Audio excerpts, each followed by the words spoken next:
Chairman साहिबा, मैं शुरुआत में अपनी तरफ से ताज़ियत पेश करना चाहूँगा उन 26 लोगों को जिनका नाम पूछकर और मुसलमान नहीं होने के नाते पर उनको गोली मारकर कत्ल कर दिया गया। मैं ताज़ियत पेश करना चाहूँगा मौलाना इकबाल को, जो पूंछ के मदरसुल ज़ियाउल उलूम के मुदर्रिस थे। उस 5 साला लड़की मरियम को, जिसको पाकिस्तान की शेलिंग में उसका पेट फट गया। मैं ताज़ियत पेश करना चाहूँगा मैडम ज़ैन अली और उर्वा फातिमा, इन दो जुड़वा भाई बहनों को जिनकी उम्र 14 साल थी।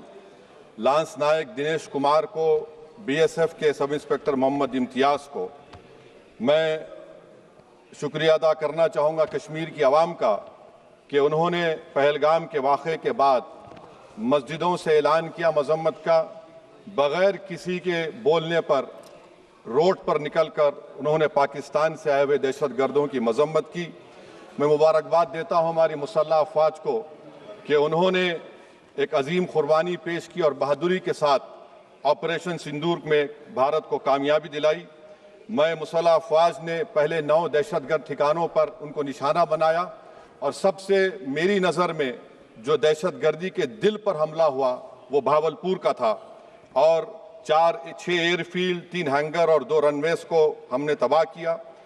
बाद में ऑपरेशन सिंदूर की कामयाबी की एक अहम वजह यह थी मैडम कि मुल्क में इत्तेहाद और इत्तेफाक पैदा हो गया था, एक यूफोरिया पैदा हो गया था, मगर अफसोस कि हुकूमत ने उसका फ़ायदा नहीं उठाया। मैं आज भी कह रहा हूँ, जिम्मेदारी के साथ कह रहा हूँ कि पाकिस्तानी फ़ौज, पाकिस्तान की ISI, पाकिस्तान का डीप स्टेट, उनका हयाती मकसद ये है कि हमेशा भारत को कमज़ोर किया जाए और अगर हमको इन ताकतों को कमज़ोर करना है तो देश में इत्तेहाद और इत्तेफाक को बरकरार रखना पड़ेगा। अगर हम बुलडोज़र के ज़रिए या फिर लिसानी जबर के ज़रिए या मजहबी फ़िरक़ा परस्ती के ज़रिए अक़लियतों को निशाना बनाएंगे तो हम खुदा ना खास्ता उन पड़ोसी मुल्क के दहशतगर्द तंजीमों को कहीं कामयाब ना हो जाए। मैडम, मैं आपके सामने ये भी कहना चाहूँगा कि इत्तेहाद और इत्तेफाक इस मुल्क में जब मजबूत होगा तो हमको बैनुल अक़वामी सतह पर दिखाने की ज़रूरत नहीं पड़ेगी। मैं आपकी तरफ से हुकूमत से चंद सवालात करना चाहूँगा कि वज़ीर आज़म ने कहा कि खून और पानी एक साथ नहीं बह सकते, आतंकवाद और बातचीत एक साथ नहीं हो सकती। तो मेरा सवाल आपके ज़रिए से वज़ीर आज़म और हुकूमत से ये है, फिर जिन इंसानों को बैसारा की वादी में मारा गया था, क्या आपका ज़मीर इस बात की इजाज़त देता है कि आप ट्रेड बंद कर दिए, पाकिस्तान का एयरक्राफ्ट हमारे एयर स्पेस में नहीं आ सकता, उनकी कश्ती हमारे पानी में नहीं आ सकती, ट्रेड खत्म हो चुका है डायरेक्ट इनडायरेक्टेड, आपका ज़मीर जिंदा क्यों नहीं है? किस सूरत से आप पाकिस्तान से क्रिकेट मैच खेलेंगे जब हम पानी नहीं दे रहे हैं? 80% पानी पाकिस्तान का हम रोक रहे हैं, ये कहकर के पानी और खून नहीं बहेगा, आप क्रिकेट मैच खेलेंगे? मैडम, मेरा ज़मीर तो गवारा नहीं करता कि मैं उस मैच को देखूंगा। क्या इस हुकूमत में इतनी हिम्मत है कि उन 25 मरने वालों को फोन करके कहे कि देखो हमने ऑपरेशन सिंदूर में बदला ले लिया, अब तुम पाकिस्तान का मैच देखो? बड़ी अफसोस की बात है मैडम, अकाउंटेबिलिटी किस पर है? पहलगाम किसने किया? 7.5 लाख हमारी फौज और सेंट्रल पैरामिलिट्री फोर्स है, ये कहां से 4 चूहे घुसकर हमारे भारत के नागरिक को मारे? अकाउंटेबिलिटी किस पर फिक्स होगी? LG पर फिक्स होगी तो LG को बरतरफ करिए, IB पर आती है तो एक्शन लीजिए, पुलिस पर आती है तो एक्शन लीजिए, मगर आप ये समझ रहे हैं कि ऑपरेशन कर दिया और हम खामोश लोग भूल जाएंगे। अकाउंटेबिलिटी फिक्स करना पड़ेगा। मैडम, डिटरेंस आपकी क्या है?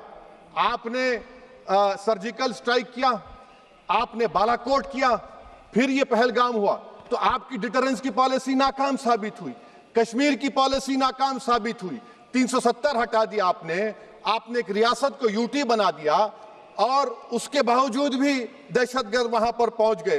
तो और अफसोस मुझे इस बात का होता है मैडम कि पाकिस्तान को हम जानते हैं, पाकिस्तान और इजराइल इस पूरी दुनिया में एक फेल्ड स्टेट है और पाकिस्तान के आर्मी चीफ को, जिससे हमारे स्ट्रेटेजिक रिलेशनशिप है, इसको अपना दोस्त कहते हैं, उस देश का प्रेसिडेंट उस शख्स को बुलाकर खाना खिलाता है अपने साथ जिसके भाषण से हमारे लोग मारे गए थे। तो क्या आपकी खारजा पॉलिसी कामयाब हुई? आप देख लीजिए।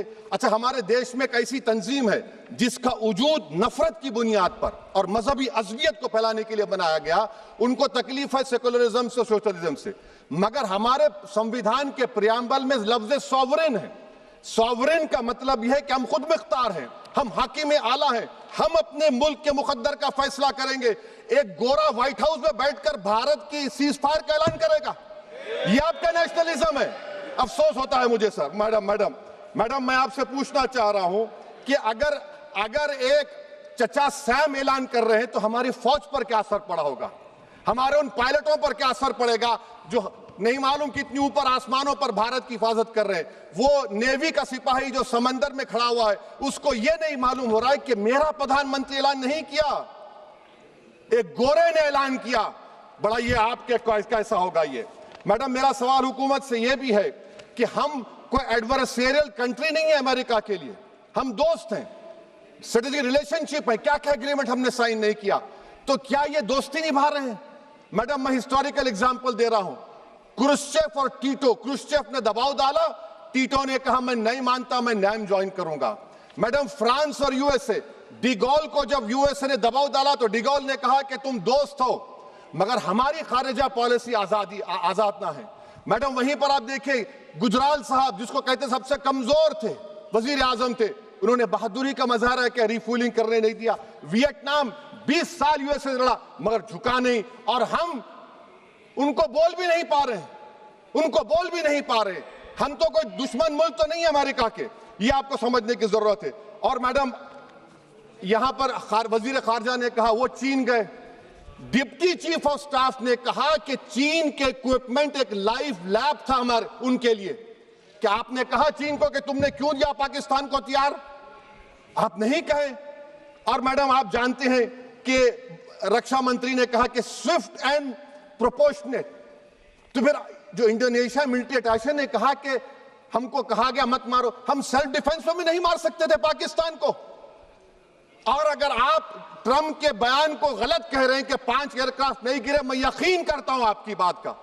आप हमारे पायलट्स को कमेंट करिए ना, हमारे पायलट्स को कमेंट करिए कि हम अपने पायलट्स की तारीफ करते हैं, आप वो भी नहीं करना चाहते। मैं हुकूमत से जानना चाहता हूं मैडम कि क्या फ्रांस ने हमको सोर्स कोड नहीं दिया जिसकी वजह से हमारे एयरक्राफ्ट को क्या नुकसान हुआ? अब मुस्तकबिल में आप हथियार खरीदेंगे तो क्या आप सोर्स कोड हासिल करेंगे? और मैडम, मैं आपको बताना चाह रहा हूं, मेरे सवाल का जवाब हुकूमत दे। हमारे पास सैंक्शन जो स्क्वाड्रन है 42 है, 60 साल के बाद सिर्फ 29 काम कर रहे हैं। पाकिस्तान के पास 25 हैं, चीन के पास 50 से ज्यादा हैं। 11 साल से आप सरकार में हैं, सबमरीन नहीं है, थर्ड एयरक्राफ्ट कैरियर कहां पर है आप बताइए।